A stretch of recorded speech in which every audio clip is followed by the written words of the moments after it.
of illegal pogos brings social issues that affect our communities.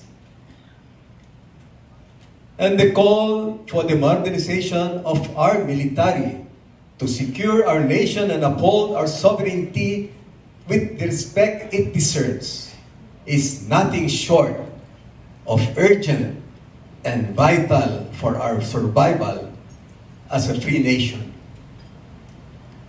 Sawa na ang ating mga kababayan sa gutom at hirap. Sawa na tayo sa patuloy na pagtaas ng bilihin, sa kawalan ng trabaho para sa ating mga manggagawa. Sawa na tayo sa pang-aapi at panggigipit sa ating mga karagatan. Sawa na tayo sa pang-aabuso, pagmamalabis at pagnanakaw ng ilang nasa kapangyarihan. It is precisely these frustrations that fuel our desire for change, for a better future. We must channel our collective discontent into a force for positive transformation.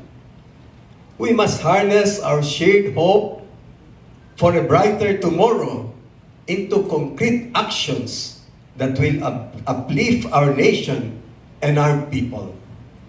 As we look ahead to 2025, let us remember that our mission transcends mere electoral success.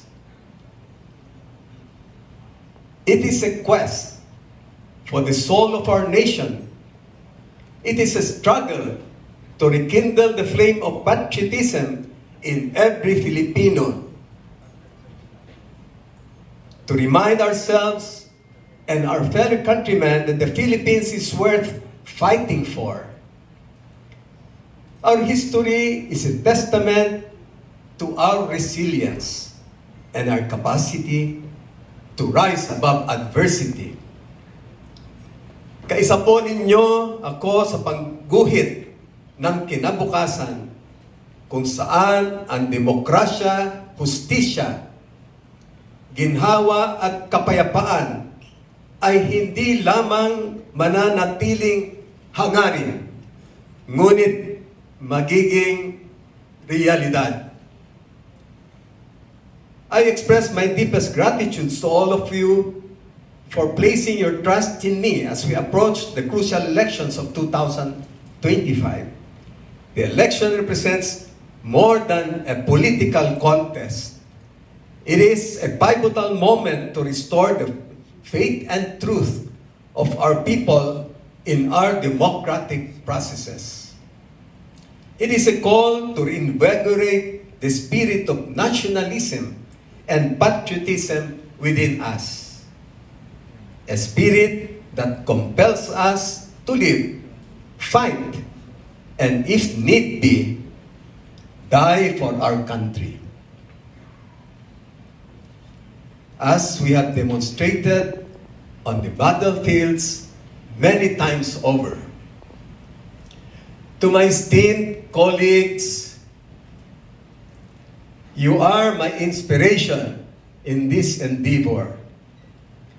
We may have had our differences, and I acknowledge that I am not a perfect candidate. However, your presence here today, your unwavering support, and your belief in what we can achieve together are the pillars upon which I stand. Thank you for sharing my vision for the Philippines. The vision of building a nation of heroes. Isang bayang handang magsakripisyo at kayang ipaglaban ang Pilipino mula sa mga mang-aapi. Maraming salamat sa tiwala. Maraming salamat sa inyong suporta. Maraming salamat sa inyong walang hanggang pagmamahal sa ating bayang Sinilangan. Together, we will march forward with hope in our hearts and the unyielding determination to build a nation that we can all be proud of. Ako si Ariel Kerubin, sundalo, Pilipino. Sa tulong ninyo, maninilbihan tayo sa Senado.